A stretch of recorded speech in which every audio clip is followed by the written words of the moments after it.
Yeah. Wins, and your favorites will be represented by vote. Tomorrow night at 7, the Beatles read their own poetry on a documentary, Meet the Beatles, done all over the world. Oh, really? I don't understand this. Tomorrow night from 7 to 8, here it wins. Don't. We ain't written no Looking poetry. for a filter cigarette that really satisfies.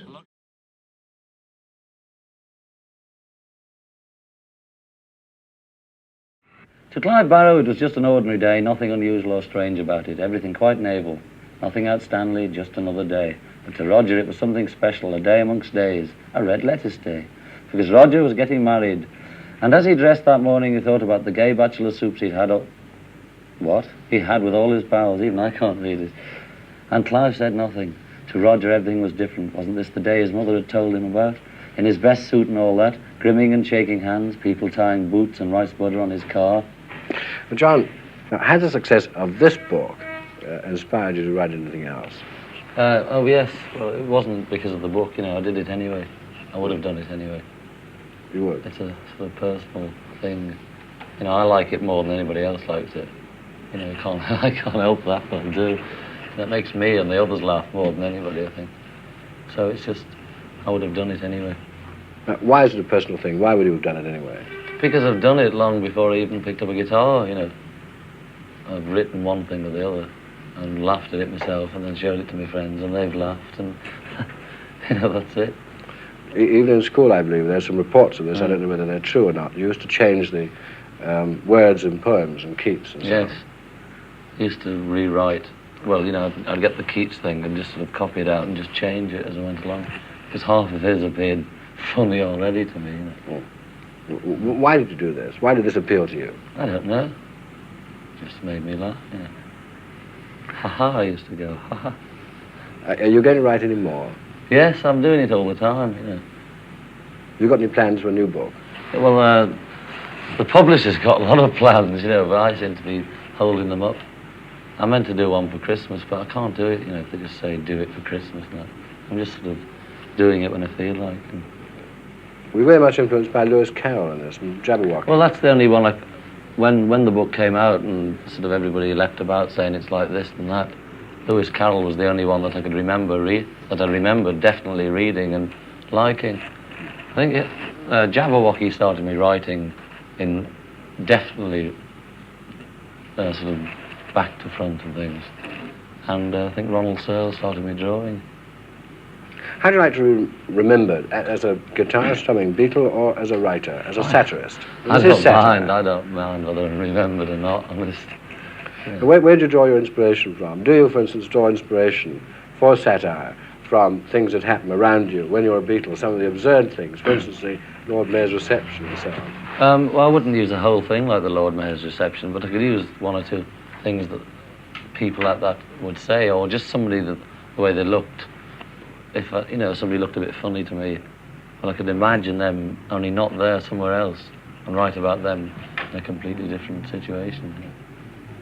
And how important is your drawing to you, your artwork? You wanted to be at one stage an artist. Yes, but as usual, I wanted to be the wrong one. I wanted to be a painter, which I was lousy at. The only thing I could do was this kind of work. But I insisted on taking painting. Some of these drawings look as if you're preoccupied with abnormalities. Well, I'm not really. It's just that they're not very abnormal. Physical abnormalities. Yeah, well, my earlier drawings when I was about 18 and 19 were really abnormal, you see. So I think they're quite normal. They might look abnormal now, but they're not. They're quite clean and fresh, I thought.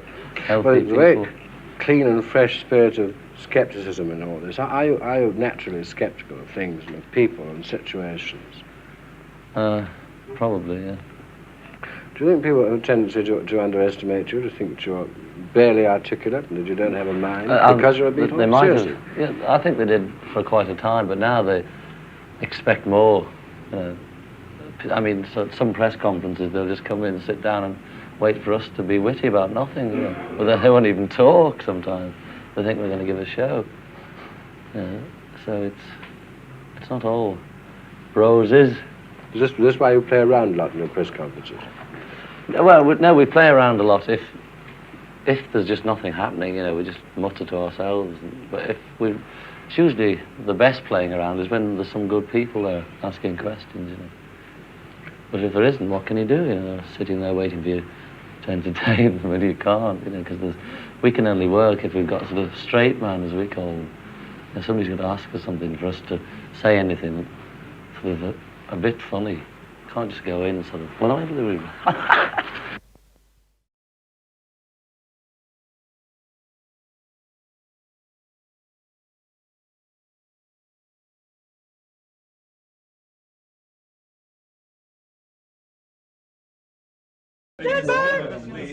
Goodbye! Hi, sisters! Don't know much about history. Don't know much biology. Let it A, let it B, let it C, let it D, let it F, G, H, I, K, double wobble, wobble, U, G.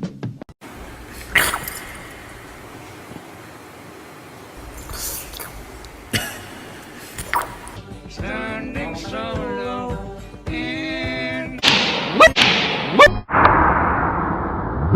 I remember thinking, I'm about to beat this bitch up. Your host for this evening, the Bottles. Little Biggie's life is getting worse.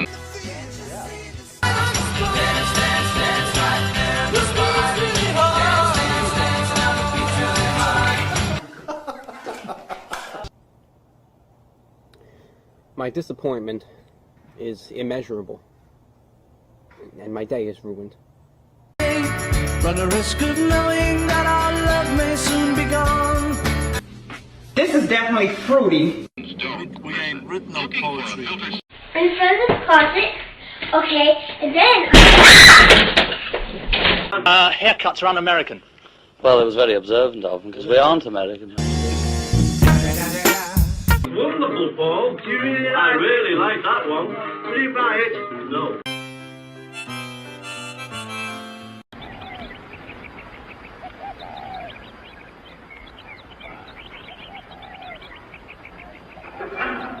All you need is love. All you need is love. We are going to pretend we didn't hear that. She is very gorgeous to me. How tall are you? Yogurt. Pure fiction. It's fiction. It's fiction. We made it up. We made this one up. It's a made-up tale. It's a total fabrication. It never happened. There you go, picking on me in public.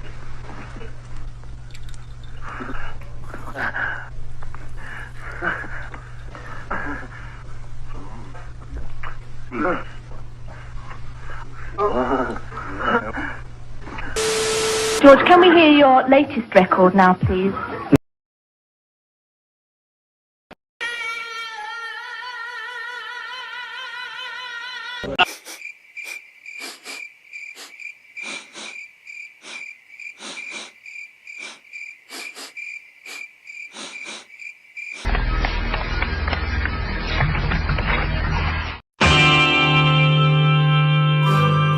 Samuel Taylor Coleridge once wittily summed up the art of poetry as the best words in the best order. A simple definition, but an effective one. Poetry is the act of arranging words in their finest arrangement, revealing truth through structure. Not many people are into poetry today, unless of course that poetry is sung.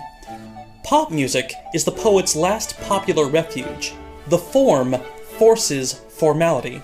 Even in these popular pieces, the basic rules of poetry must be followed. The artist must write lyrics that flow with the tune. Even pop music must follow prosody. Everyone knows about rhyme, but it's prosody that forms the beat of poetry. The lyric, the cadence, the beat that you dance to. There are three basic forms of verse: syllabic, accentual, and accentual syllabic. The first of these, syllabic, is based on a fixed number of syllables per line. Now, syllabic verse isn't that common in English language poetry, because English is a stress-timed language. English words all have a clear-cut cadence, and so it's much more common in non-stress-timed languages, most famously in the Japanese haiku. Even in Kyoto, while hearing the cuckoo's cry, I long for Kyoto. Accentual verse is far more common in English. Its structure comes from a fixed number of accents per line. Beowulf was written in accentual verse, 4 accents per line. Thus made their mourning the men of Geatland, for their heroes passing, his hearth companions. Quoth that of all the kings of earth, of men he was mildest and most beloved, to his kin the kindest, keenest for praise. It's also the form of nursery rhymes, 1 accent per line. Rich man, poor man, beggar man, thief, doctor, lawyer, merchant, chief, tinker, tailor, soldier, sailor, gentleman, apothecary, plowboy, thief. Now compare this piece of accentual verse, 3 accents per line. Here come old flat top, he come, grooving up slowly, he got choo-choo eyeball, he won, holy roller, he got hair down to his knee. Got to be a joker, he just do what he please. Or this sage advice, 5 accents per line. For well you know that it's a fool who plays it cool by making his world a little colder. The third form, accentual syllabic verse, is the most common in English language poetry, and often the most difficult to write. This verse has a fixed number of accents and syllables. In this form of verse, meters are broken into feet, that is, units of accents. Let's start with the common one, the trochee. Trochee, trochee, trochee, dun dun dun dun dun dun. This can occur in any number of contexts, often assertive and proud, such as declaring heroes. Beat the clear and sunny water, beat the shining big sea water. There the wrinkled old Nokomis nursed the little Hiawatha. Recoiling in fear, on this home by horror haunted, tell me truly I implore, is there balm in Gilead? Tell me, I implore. Quoth the raven, nevermore. Declaring joy.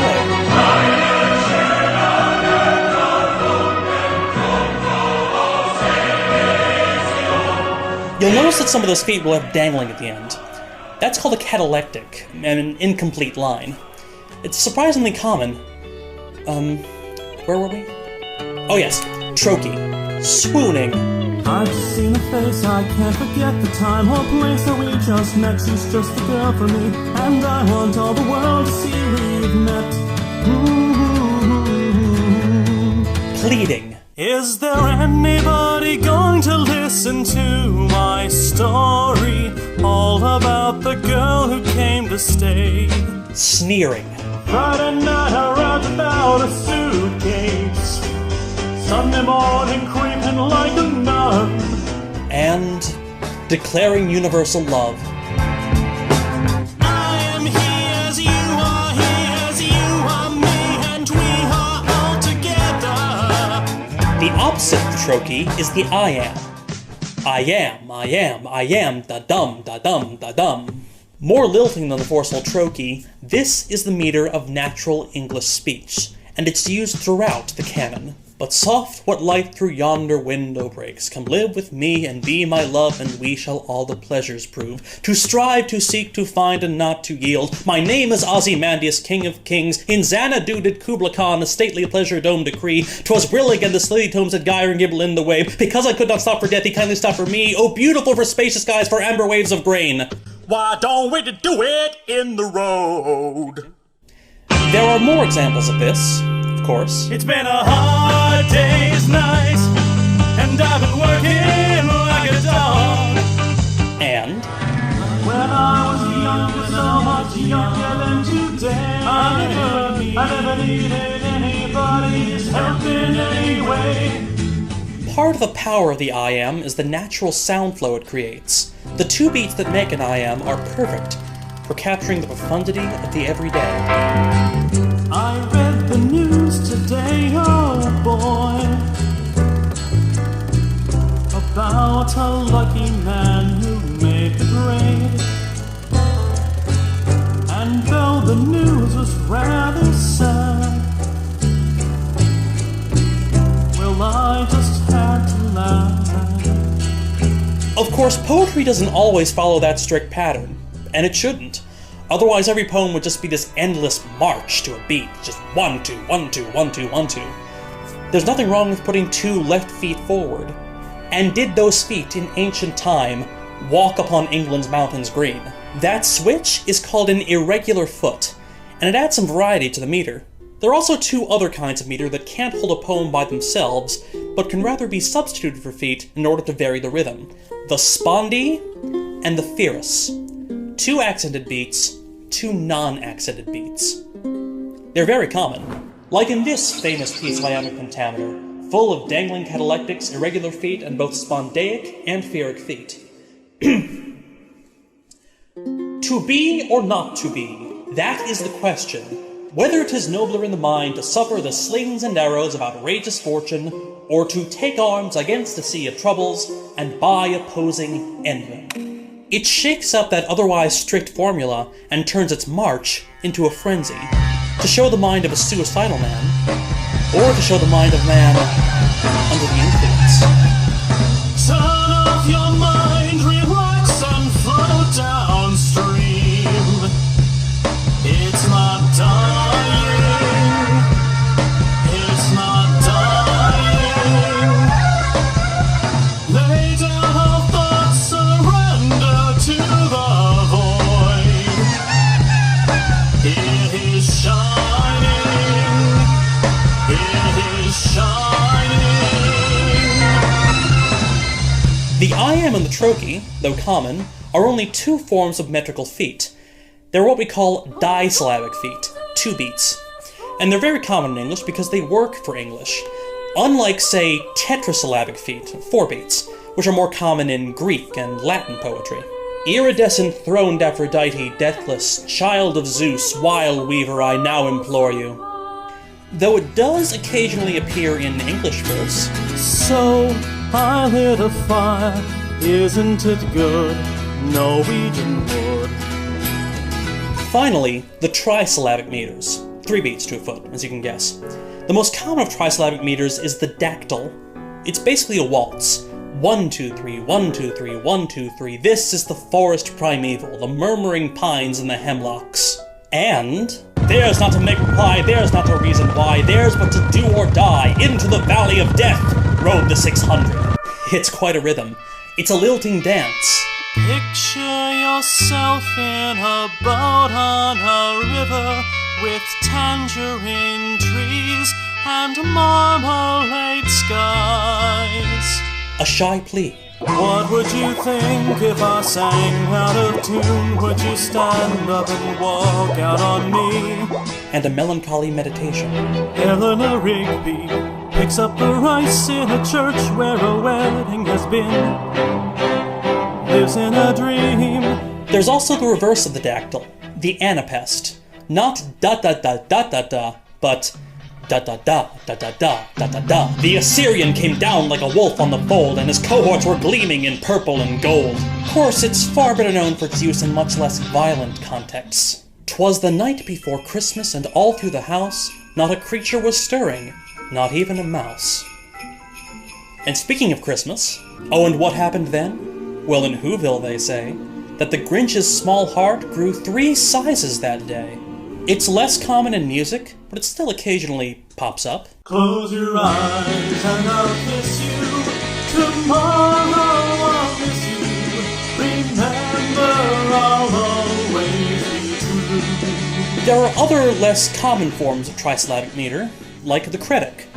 Dum-da-dum, dum-dum-dum. Let it be, let it be, let it be, oh, let it be. Or the amphibrach. Da-da-da-da-da-da-da-da-da. I look at you all, see the love that's sleeping. And the trisyllabic version of the spondee, the molossus. 3 accented beats. She loves you, yeah, yeah, yeah. She loves you, yeah, yeah, yeah. But the important thing to remember about meter is that it's not always needed. All language has rhythm, and poetry need not attach itself to any one beat. Hence the existence of free verse, which jumps from one rhythm to the next, building on all possible beats. I saw the best minds of my generation destroyed by madness, starving, hysterical, naked.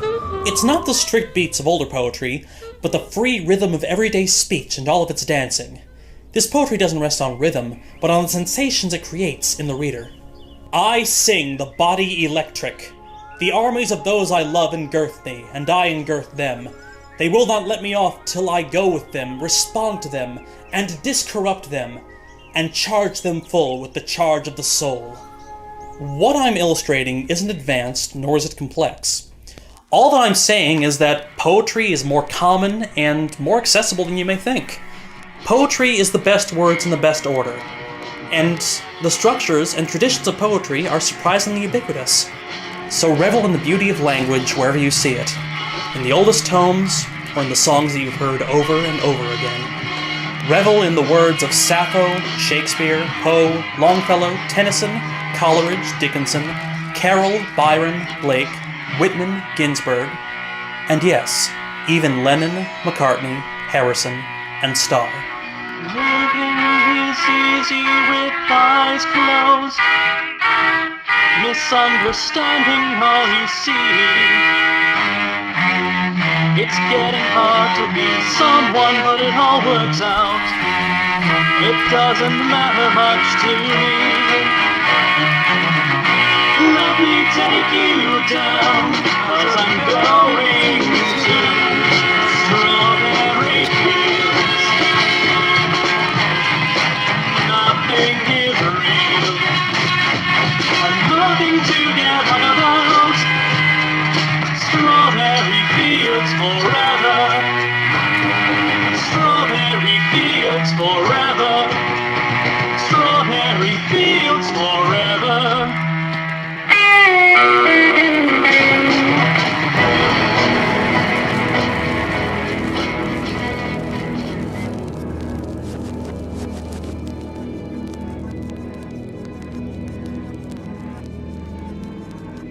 I've got blisters on my fingers.